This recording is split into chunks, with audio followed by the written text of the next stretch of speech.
The return of the Huarango. The arid valleys of southern Peru are welcoming the return of a native plant.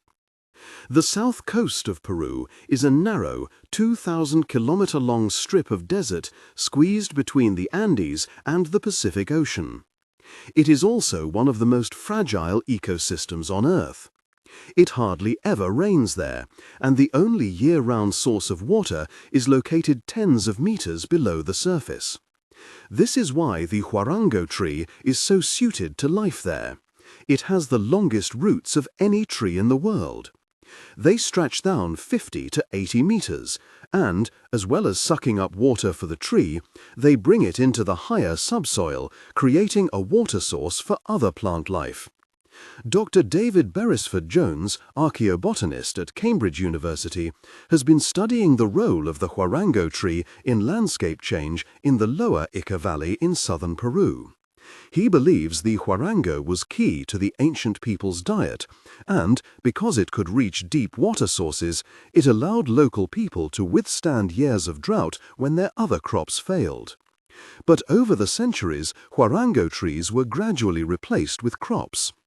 Cutting down native woodland leads to erosion, as there is nothing to keep the soil in place. So, when the Huarangos go, the land turns into a desert. Nothing grows at all in the lower Ica Valley now. For centuries, the Huarango tree was vital to the people of the neighboring middle Ica Valley too. They grew vegetables under it and ate products made from its seed pods. Its leaves and bark were used for herbal remedies, while its branches were used for charcoal for cooking and heating, and its trunk was used to build houses. But now it is disappearing rapidly. The majority of the Huarango forests in the valley have already been cleared for fuel and agriculture. Initially these were small holdings, but now they're huge farms producing crops for the international market. Of the forests that were here 1,000 years ago, 99% have already gone, says botanist Oliver Whaley from Kew Gardens in London, who, together with ethnobotanist Dr. William Milken, is running a pioneering project to protect and restore the rapidly disappearing habitat. In order to succeed, Whaley needs to get the local people on board, and that has meant overcoming local prejudices. Increasingly aspirational communities think that if you plant food trees in your home or street, it shows you are poor and still need to grow your own food, he says. In order to stop the middle Ica Valley going the same way as the lower Ica Valley, Whaley is encouraging locals to love the Huarangos again. It's a process of cultural resuscitation, he says. He has already set up a Huarango festival to reinstate a sense of pride in their eco-heritage and has helped local schoolchildren plant thousands of trees. In order to get people interested in habitat restoration, you need to plant a tree that is useful to them, says Whaley. So, he has been working with local families to attempt to create a sustainable income from the Huarangos by turning their products into foodstuffs. Boil up the beans and you get this thick brown syrup like molasses. You can also use it in drinks, soups or stews. The pods can be ground into flour to make cakes, and the seeds roasted into a sweet, chocolatey coffee. It's packed full of vitamins and minerals, Whaley says. And some farmers are already planting Huarangos.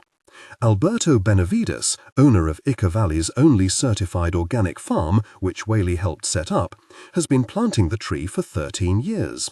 He produces syrup and flour and sells these products at an organic farmers market in Lima. His farm is relatively small and doesn't yet provide him with enough to live on, but he hopes this will change. The organic market is growing rapidly in Peru, Benavides says. I am investing in the future. But even if Whaley can convince the local people to fall in love with the Huarango again, there is still the threat of the larger farms. Some of these cut across the forests and break up the corridors that allow the essential movement of mammals, birds and pollen up and down the narrow forest strip. In the hope of counteracting this, he's persuading farmers to let him plant forest corridors on their land. He believes the extra woodland will also benefit the farms by reducing their water usage through a lowering of evaporation and providing a refuge for biocontrol insects. If we can record biodiversity and see how it all works, then we're in a good position to move on from there. Desert habitats can reduce down to very little, Whaley explains. It's not like a rainforest that needs to have this huge expanse. Life has always been confined to corridors and islands here. If you just have a few trees left, the population can grow up quickly because it's used to exploiting water when it arrives. He sees his project as a model that has the potential to be rolled out across other arid areas around the world. If we can do it here, in the most fragile system on Earth, then that's a real message of hope for lots of places, including Africa, where there is drought and they just can't afford to wait for rain.